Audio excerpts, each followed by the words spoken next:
አክብሮታዊ ሰላምታችን በእያላችሁበት ይድረሳችሁ ክቡራንና ክቡራት ውድ የፕሮግራማችን ተከታታዮች እንደምን ሰንብታችኋል? ሳምንታዊው አዲስ ሌማት የተሰኘው የቴሌቪዥን ፕሮግራም ሰዓት ላይ ነው የምትገኙት። ይህ ፕሮግራም እንግዲህ በአዲስ አበባ ከተማ ውስጥ በተለይ ባለፉት ጥቂት ዓመታት በከተማ ግብርና ስራው ምን አይነት ስራዎች ተከወኑ፣ የሚገኙትስ ውጤት እንዴት ይታያሉ፣ አርሶ አደሮቻችን በከተማ ግብርና ላይ የሚያደርጓቸው ተሳትፎች ምንድን ናቸው እያልን በየሳምንቱ እየጠየቅን ፕሮግራሞችን እያዘጋጀን ወደ እናንተ እናደርሳለን። ዛሬ ደግሞ በቂርቆስ ክፍለ ከተማ በተለያዩ ወረዳዎች ቅኝት ልናደርግ ቂርቆስ ላይ ተገኝተናል። ዋነኛው ምክንያታችን ደግሞ በዶሮ እርባታ ስራ ላይ የተሰማሩ ነዋሪዎችን የስራ ተሞክሮ ነው የምናየው። እነዚህ ነዋሪዎች በስጋ ዶሮና እንዲሁም እንቁላል ጣይ ዶሮችን እያረቡ ነው። ምን አይነት ጠቀሜታዎችን አገኙ? ፍጆታን በራስ ከመሸፈን አንጻር ይህ ስራ ምን ያህል አስተዋጽኦ አለው? ምን ያህልስ ጠቀሜታ አለው? እንጠይቃለን። እስከ ፕሮግራማችን ፍጻሜ ከኛ ጋር ቆይታችሁን እንድታደርጉ በአክብሮት እየጋበዝን ይህን ፕሮግራማችንን አዲስ ሚዲያ ኔትወርክ ከአዲስ አበባ ከተማ አስተዳደር አርሶ አደርና ከተማ ግብርና ልማት ኮሚሽን ጋር በትብብር ሆነን እናቀርበዋለን። እስከ ዝግጅታችን ፍጻሜ ቆይታችሁ ከኛ ጋር ይሁን። አሻም እዚህ ቤት ሰላም ነው? እንዴት አደራችሁ? እንዴት አደር? ሰላም ነው? ሰላም ነው። እንዴት ኖት?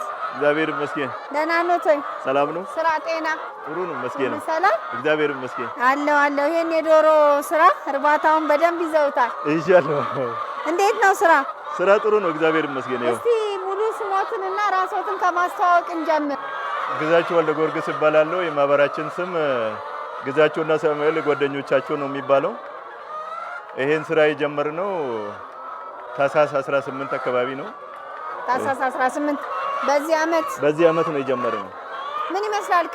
ይሄን ስራ ከመጀመሮት በፊት ምን ነበር የሚሰሩት? ይሄ የተለያየ ስራ እየሰራን ነበረ። ግማሹ ጥበቃ ምናምን እንትን ብለን ነበረ። ግብርናዎቹ መጡና እንደዚህ ብታረጉ የተሻለ ነው፣ ተሰብሰብ ብላችሁ እኮ እንደዚህ ቦታ እንሰጣቸዋለን ብሎን ነበረ። የሚሆንልን አልመሰለንም እኛ ባይገርምሽ። አሁን እንግዲህ በብድርም በምንም ገንዘብ መዋጮ ምናምን አድርገን እቺን እንዲጀመርን አሁን እንግዲህ ለስራው ደስተኞች ነን። ምን ያህል ናቸው በብዛት? ወደ 1500 አካባቢ ነበር ያስገባ ነው። ስለዚህ እንቁላል መጣል ጀምረዋል ሁሉ። አታይም እንደ ይወልሽ እንቁላልማ እየለቀምኩ እኮ ነው አጋጣሚ የመጣሽው። አዎ እያየሁት ነበር። ይኸው እየለቀምን ነው። እሺ ገበያም ጥሩ ነው እግዚአብሔር ይመስገን። አሁን እንግዲህ እነዚህም ብቻ እንትን እንዳይሉ ደግሞ ሌሎችም ከስር እንድተካ እያልን እያሰብን ነው። እንቁላል ስንት ይሸጣል አሁን እናንተ ጋር? እንቁላል አሁን ለትምህርት ቤቱ በዲስካውንት አድርገን ነው 18 ብርና 19 ብር ነው። ነጋዴ ከመጣ ደግሞ 20 እና 22 ብር እናስረክባለን። ለመኖ መግዣ ምናምን ነው እንጂ እኛ ብዙ እንትን ተጽዕኖ እናደርገውም ማለት ነው ህብረተሰቡ ላይ። ተጠቃሚነት አንጻር በዚህ ስራ ላይ መሰማራት ያለውን ጠቀሜታ እንዴት ያዩታል? በእውነቱ ከሆነ አሁን እንደዚህ ስታይ ሰው አውቀው ነው ምናምን ሊሉ ይችላሉ። እውነት እንደዚህ ጥቅሙ ባይኖርና እንደዚህ እንደሱ መሀል ራሱ ውዬ ቢገባ ደስ ነው የሚለኝ እኔ። ምክንያቱም ስራ አልፈታ ከነሱ ጋር ነው የሚውለው። ምንም ወጪ ሌላ አላወጣም። ማታ እንደዚህ ከነሱ ጋር ውዬ ማታ ወደ ቤት ሲመለስ ራሱ እረካለሁኝ። በጣም ደስ ይለኛል። ጥቅሙን ተይው፣ የጥቅሙ ያው ቀስ እያልን ነው እንግዲህ ከስር መኖ እየተካ ምን እያልን ስለምንሰራ አሁን አንድ 6 ወር ነው ከጀመርን እንግዲህ ብዙም እንትን አላልንም። ወደፊት ነው የሚታየው እኛ ጥቅም እየሰራን እያፈራን ገበያ እያገኘ ምን እያልን ስንሄድ የዛኔ ጥቅሙ በጣም እንትን ሊጠቅመን ይችላል። በፋሚሊ ቢዝነስ የሚሰሩ በጣም በርካታ ሰዎች አሉ። በኢንተርፕራይዝ የሚሰሩ በጣም በርካታ ሰዎች አሉ። የነዚህ ሁሉ ድምር ምን እየሆነ መጣ? የእንቁላል ምርቱን በጣም ከፍ እያደረገው መጣ ማለት ነው። በዚህ አዲስ አበባ በፊት በጣም ሙሉ በሙሉ በሚቻል መልኩ ከክልል ስታስገባ የነበረውን አሁን መንግስትም ለዚህ ሴክተር በሰጠው ትኩረት በመታመርተው ምርት ከፍተኛውን አቅም የመስራት የመገንባት ሂደት በመፍጠሯ እንቁላል እኛ ወደ ላስት ይር ላይ ወደ 825 ሚሊዮን አድርሰናል። ይሄን ቁጥር ወደ 2012 ብታመጪው እኮ 50 ሚሊዮን በ6 ዓመት ልዩነት ምን ያክል እጥፍ ነው ያደገው ቢባል ወደ 16 እጥፍ አካባቢ አድጓል ማለት ነው። ይሄ ማለት በትኩረት እየተሰራበት የከተማ ግብርና መጀመሪያ ከነበረ በአመለካከትም በስራም እየሰፋ እየተሻሻለ እየተለወጠ መምጣቱን ያሳያል ማለት ነው። ድጋፎች ተደረጉላችሁ በዚህ ስራ ላይ? ክፍለ ከተማ ወረዳው መጀመሪያ ቦታውን ከትምህርት ቤቱ እንዲያመቻ እንደ አይነት ቦታ እናገኛለን ብለን አልጠበቅንም። በእውነቱ ከሆነ ቦታ አለ ሲባል እንደው አሁን እዚህ ወረዳ ውስጥ ቦታ አለ እያልን ስናስብ ነበረ። ስንመጣ ሁሉ ነገሩ የተጠበቀ ዙሪያው በአጥር ምናምን በቃ ደስ ነው ያለኝ በእውነት። የሚያሳስብን ነገር አውሬ መጥቶ ገብቶ ይበላል የለም፣ በዚህ ምን የለም እና ህብረተሰቡንም እንዳይጎዳ ሽታ ምናምን እንዳይወጣ ደግሞ እኛ የራሳችን አስተዋጽኦ እያደረግን አሁን ዶሮ ያለበት ዶሮ ውስጥ አሁን የቆምሽ ይመስላል አይመስልም። በቀን እዚህ ቤት ውስጥ ምን ያህል እንቁላል ይገኛል? ዶሮቹ እንደ አመጋገባቸው ነው። እስከ 800 ከ600 እስከ 800 እንለቅማለን በየለቱ። ህብረተሰቡ እዚህ አካባቢ ይገዛል ነው አይደል? 10ም ይገዛሉ፣ 5 ይገዛሉ። ያላችሁ ለግለሰብ አው ነው ውሰዱ፣ ለእናንተ አይደለ እንዴ? ውሰዱ ከነጋዴ ከሚበላቸው እያል የስንት ብር ልዩነት አለው ከገበያው ላይ የእናንተ? 4 እና 5 የ5 ብር በአንድ እንቁላል ማለት ነው። በዋናነት ወደ ስራው እንዲገቡ ያው ያስተሳሰብ ቀረጻ ላይ ነው በስፋት የምንሰራው። እሱ ከተስተካከለ በኋላ ደግሞ የተለያዩ ግብአቶችን ድጋፍ በማድረግ በተለይ አሁን ዶሮ በመጀመሪያ የሌማት ትሩፋት ከተጀመረ ጀምሮ የዶሮ ቤትና የማስጀመሪያ መኖዎችን ድጋፍ እያደረግን ነው ማለት ነው። በርካታ ተጠቃሚዎችን ወደ ስራ ማስገባት ይቻል ነው። እንደ ቂርቆስ ወደ 68000 አካባቢ የሚሆኑ በጓሮ አትክልትና በዶሮ ወደ ስራ የገቡ ተጠቃሚዎች አሉ ማለት ነው። ቤት ለቤት ለእያንዳንዱ የእንስሳት ባለሙያ አለን፣ የሆርቲካልቸር ባለሙያዎች አሉ። እነሱ ባለሙያዎች ከክፍለ ከተማም እስከ ወረዳም ያሉት ቤት ለቤት በየተጠቃሚው ቤት እየገቡ እያንዳንዱ ስለ አረባብ ዘዴው እንዴት መሆን እንዳለበት የከተማ ግብርና እንዴት ከማህበረሰቡ ጋር አብሮ መሄድ እንደሚችል ትምህርት ይሰጣል ማለት ነው። እንደዚህ አይነት እድሎች ደግሞ በተለያየ አጋጣሚ ይመቻቻሉ። መንግስት ከ5 ዶሮ ጀምሮ ለነዋሪ ይሰጣል፣ እንዲሳተፍ እገዛ ያደርጋልና ሰዎች ደግሞ ይህንን እድል የመጠቀምም ያለመጠቀምም ሁኔታዎች ስላሉ ምን አይነት ሀሳብና መልእክት አለው እርሶ? ሰዎች ተስፋ ያለመቁረጥ ነው እኔ የሚታየኝ። የሆነ ነገር 2 ዶሮ 3 ዶሮ ታመመችብኝ በቃ ከየት ምን ብሎ ያለማቆም ነገሮችን ችሎ ቻሌንጆች አሉ። እነሱን አልፎ መሄድ ወደፊት 5 ካደረገልኝ እኔ መንግስት ብቻ ለመጠበቅ ራሳችን ምንድነው እኛ ምን እያረግን ነው? መንግስት ይሄን ያህል ካመቻቸልን እኛ ደግሞ ከኛስ ምን ይጠበቃል? ካላችሁ ሞራል አንፃር በተጨማሪም ደግሞ ስራውን በደንብ ተረድታችሁት በኔነት ስሜት ነው እየሰራችሁ ያላችሁትና ወደ ሌላም ለማሳደግም በጥረት ላይ ናችሁ። ይሄ ጥረት ደግሞ ለከተማችን በተለይ ማህበረሰቡ መመገብ እንዲችል አቅርቦት እንዲያገኝ ትልቅ እገዛ አለው። በርቱ። መልካም የስራ ጊዜ ይሁንላችሁ። አሜን። እግዚአብሔር ይስጥልኝ። ሰላም ዋሉ። እሺ፣ ሰላም ዋሉ። አመሰግናለሁ። እሺ።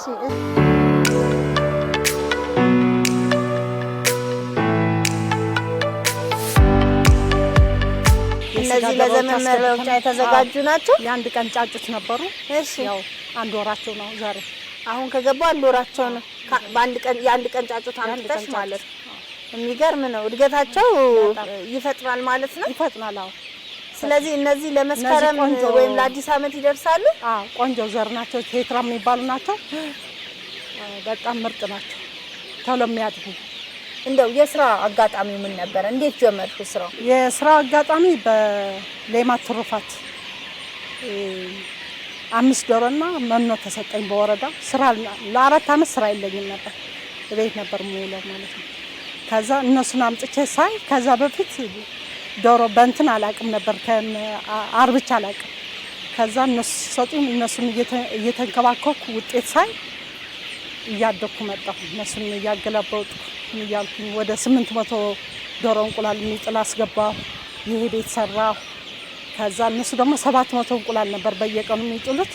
ያን በ5 ብር ነው ቆሎ እንደ ቆሎ እንቁላል የተበላበት ዘመን የምናቀርበው የነበረ እኛ ነን። እና በዛ ተነሳሽነት እያደኩ መጣሁ። ልጆቼም አብረውኝ እየሰሩ ነው።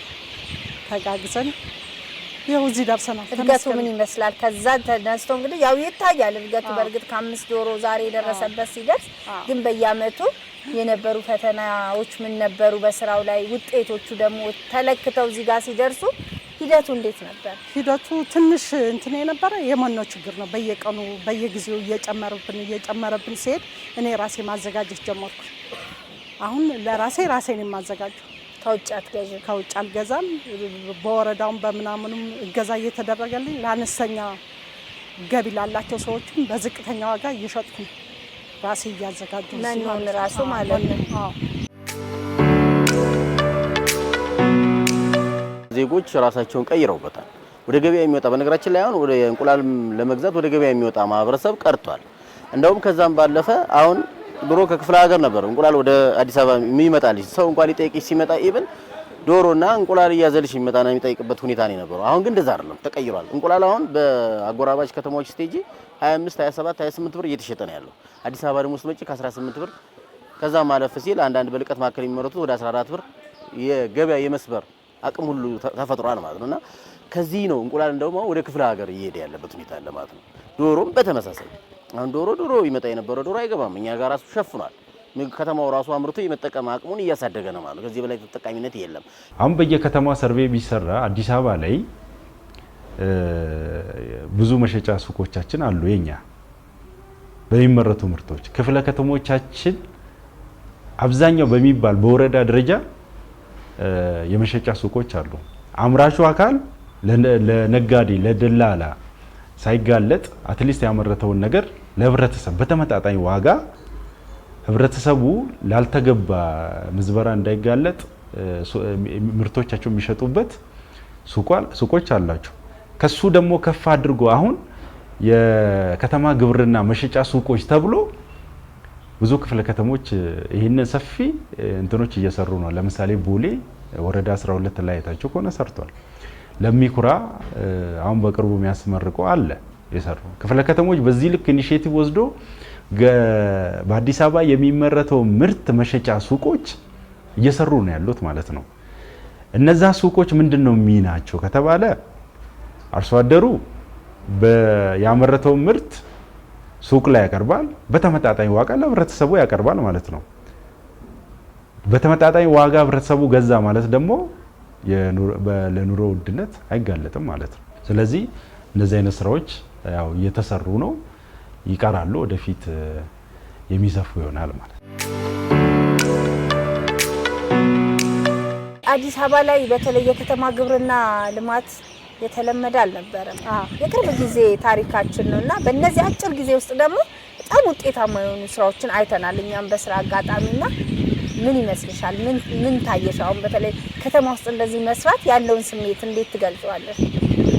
አሁን ዋናው ጥሩ ውጤት ያመጣም እንደዛ ነው፣ ከተማ ውስጥ በመሆኑ ነው። አሁን በድሮ እንትን ዶሮ እርባታ ምናምን ከከተማ ውጭ ብዙ ውሃ የሌለበት መብራት የሌለበት፣ እነዚህ ደግሞ ካለ መብራትና ንጹህ ውሃ እንደሰው ነው የሚፈልጉት እና ከከተማ ውጭ ስለነበረ ለመቆጣጠርም ለማየትም አይመችም ነበር። ከርቀቱ አኳያም ወጥተሽም ቤትሽ ሌላ አይታሰብም ከተማ ውስጥ መስራት። አሁን ግን በቤትሽ ውስጥ ሁሉ ነገር ቀርቦ ይሄ ያልሰራሽ ምን ሰሪያለሽ? መንግስት አመቻችቶልን ተመስገን። ባለሙያዎች እየመጡ እያዩን ነው። የሚያስፈልገን ነገር እየተወያየን ነው። ከጎናችን ነን። መንግስትም ከጎናችን ነው። የከተማ ግብርና ስራ በባህሪው የሚቆም አይደለም። ሁሉ ጊዜም እነዚህ ዶሮች አድገውልኝ ስታይ ነገ ደግሞ ሌላ ሀሳብ እንድታስብ ያደርጋል። ቀጣይ ምን እንጠብቅ አንቺ? ቀጣይ እኔ በሙያዬ ሼፍ ነኝ እና እኔ ከዛ እንዳውም ከህብረተሰቡ የተረፈ አረስቶም ሾርባም በዳቦ እያደረኩ ለህብረተሰቡ በአነስተኛ ዋጋ ለማቅረብ የማስበው። እዚሁ የረቡትን ዶሮች እዚህ የረቡትን አይን እያየ ሰው ከፈለገም ታርዶ እንደፈለገ። በተለይ ከተማ ግብርና ባህል አድርጎ ለራሱም አንቺ ቅድም ለስራም እድል ፈጥር ያለው ስቲል ነበርና እንደዚህ አይነት አቅም እንዲፈጥር ምን አይነት ሀሳብና መልእክት አለሽ? የከተማ ግብርና ሲባል ስሙ ይከብዳል። ሰው ጭቃ መያዝ የማይወዳል፣ አትክልት መኮትኮት የማይወዳል። ዶሮ ኩስም መስዋዕትነት ከፍለሽ ነው ውጤት የሚገኘው። በየቤታችን ትንሽ ብናደርግ የየራሳችን ፍጆታ ብንቀንስ ሁሉም ነገር ይረክስልናል ብዬ ነው የማምነው። እንግዲህ በጣም የተሻለ ስራ ካንቺ እንጠብቃለን። የተሻለም ስራ ደግሞ እንደምትሰሪ ካለሽም ተነሳሽነትም አንፃር ጥሩ ነገር እንደምትሰሪ ወደፊትም ተስፋ አደርጋለሁ። እጅግ አድርጌ ነው የማመሰግነው ለሰጠሽኝ ሀሳብና መረጃ። በርቺ፣ እግዚአብሔር ይስጥልኝ።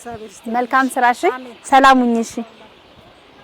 ውድ ተመልካቾቻችን አዲስ ሌማት ዛሬ በቂርቆስ ክፍለ ከተማ ወረዳ 5 እና ወረዳ 10 ውስጥ ተገኝቶ በተለይም በዶሮ እርባታ ስራ ላይ የተሰማሩ ነዋሪዎችን የስራ ተሞክሮ ነበረ ሲያጋራችሁ ቆይታ ያደረገው። የዛሬ ዝግጅታችንን በዚህ ነው የምናበቃው። ሳምንት ደግሞ በሌላ ስፍራና የሌሎች ነዋሪዎችን ተሞክሮ ወደ እናንተ እናደርሳለን። ቀሪ አዲስ ሚዲያ ኔትወርክ ፕሮግራሞች ይቀጥላሉ። ቸር ሰንብቱ።